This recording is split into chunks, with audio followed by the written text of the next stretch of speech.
आज इस संसार में अनेकों मनुष्य हैं जो अपना जीवन जी रहे हैं और सभी लोगों को जो है मरने का जो है डर है। सभी लोग जो है मरने के डर से जो है चिंता में आ जाते हैं। और यदि कोई किसी मनुष्य के सामने मरने की बातें भी करता है तो वह मनुष्य सामने वाला मनुष्य उसे कहता है कि क्या ऐसी बातें कर रहे हो। यानी सभी मनुष्य को जो है मरने का डर है और इसी कारण ही हर एक मनुष्य जो है इस डर में जीवन व्यतीत कर रहा है। अगर उसके सामने कोई ये कारण बताए या मौत से संबंधित कोई बात करे तो मनुष्य जो है इस डर से भयभीत हो जाता है, क्योंकि मनुष्य जो है हर कोई यही चाहता है कि मैं अपना जीवन जीऊं और मुझे कभी भी मृत्यु न आए। लेकिन ध्यान से देखा जाए, इस संसार में जो भी आया है उसको एक न एक दिन जाना ही है। और जब वो इस संसार से जाते हैं तो जो लोग हैं जब किसी को देखते हैं कि इसकी मृत्यु हो गई, तब उन्हें यह एहसास होता है कि हाँ, मृत्यु सच है। लेकिन तब भी बहुत से लोग हैं जो इस डर में जी रहे हैं, मृत्यु के डर से जी रहे हैं। कैसे खत्म होगा ये मृत्यु का डर?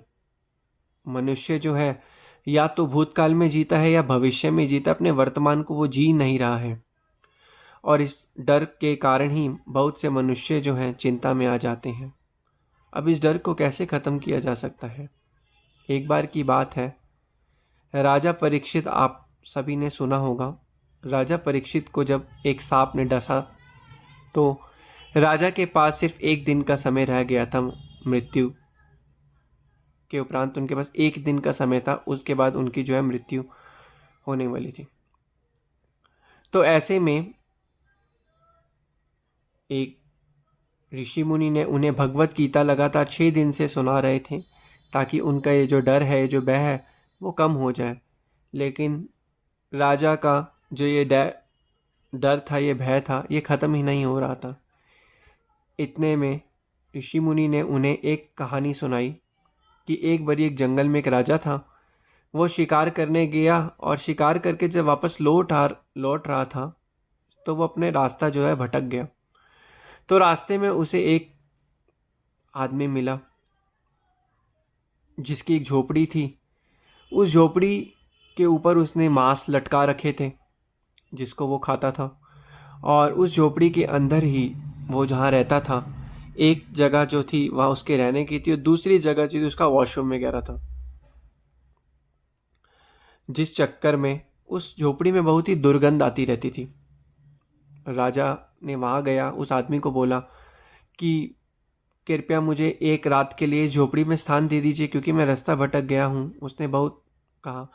तो उसने कहा, उस आदमी ने कहा, ठीक है, मैं तो राह चले भटके हुए लोगों की हमेशा ही मदद करता हूँ। आज रात आप इस झोपड़ी में ठहर जाइए। तो राजा उस झोपड़ी में जब ठहरा तो झोपड़ी में इतनी दुर्गंध थी। सुबह होते ही जब राजा वहाँ ठहरा तो राजा को उस चीज़ की आदत पड़ गई। तो राजा ने कहा उसको, आदमी को, कि मैं इस झोपड़ी में ठहरना चाहता हूँ। उसने प्रार्थना करी, क्योंकि राजा को वो जो आदत थी उसकी आदत पड़ गई उस चीज़ की। कहता, मैं और दिन इस झोपड़ी में ठहरना चाहता हूँ।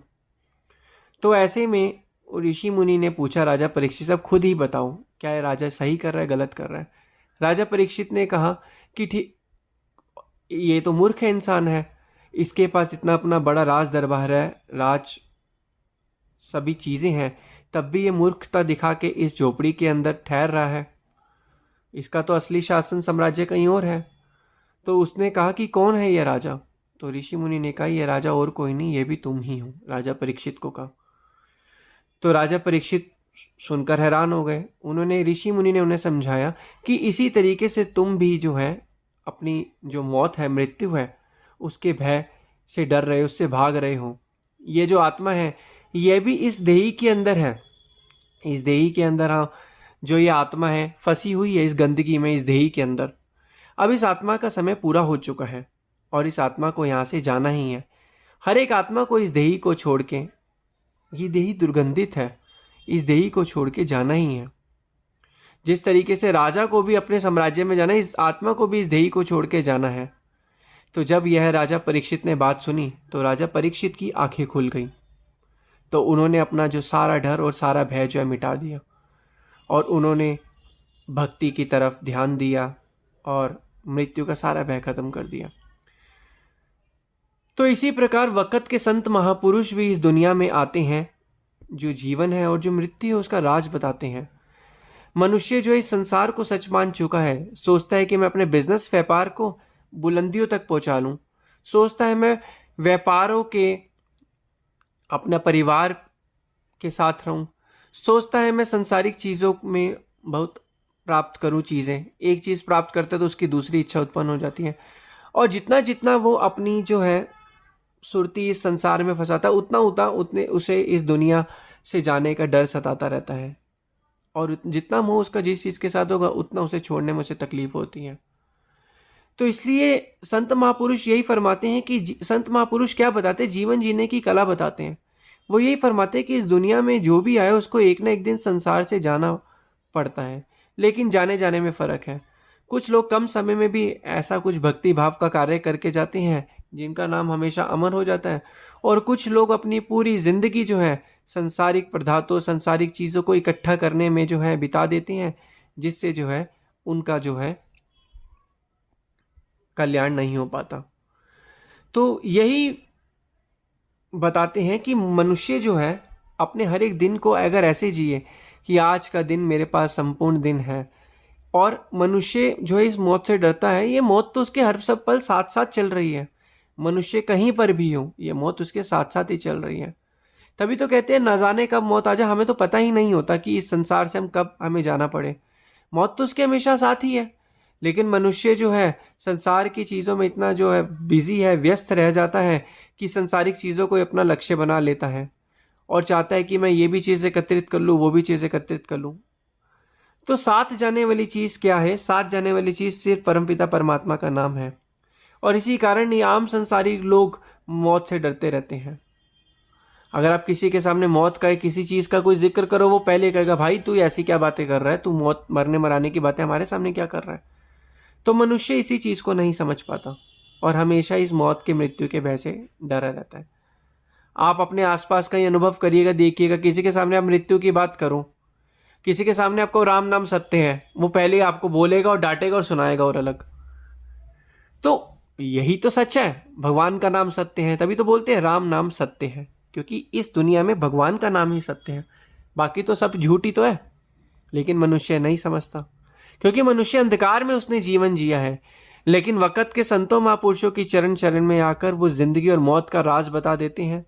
वो इस पूरी दुनिया को समझा देते हैं कि किस लिए दुनिया में आया, समझा नहीं इस राज को, कि तू इस दुनिया में आया उस राज को नहीं समझ पाया, कि लग गया रोजी की फिक्र में, भूल गया असली बात को, कि रोजी की फिक्र में लग के तू असली बात को भूल गया।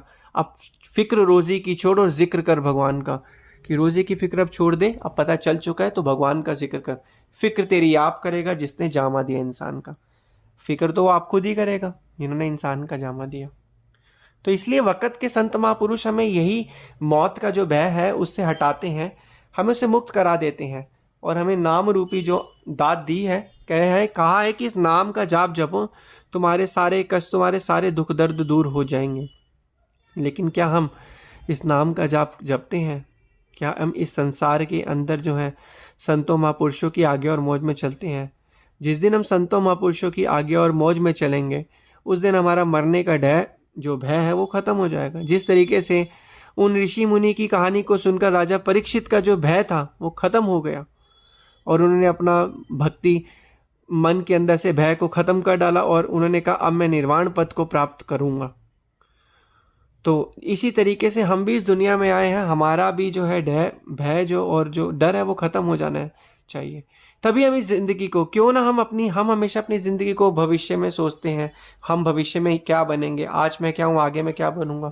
हम भविष्य में जीवन जीते हैं और अपना आज वर्तमान खराब कर देते हैं, भविष्य की चिंताओं में सोचते रहते हैं, अपना वर्तमान नहीं जीते। तो इसी प्रकार मनुष्य यही समझना है कि जितना हो सके हमें भक्ति भाव करना है, भक्ति के कार्य करने हैं, जितना जितना हम संतों महापुरुषों की चरण शरण में भक्ति के कार्य करेंगे, उतना उतना हमारा ये लोक भी सुखी होगा और हमारा परलोक भी सुहेला होगा।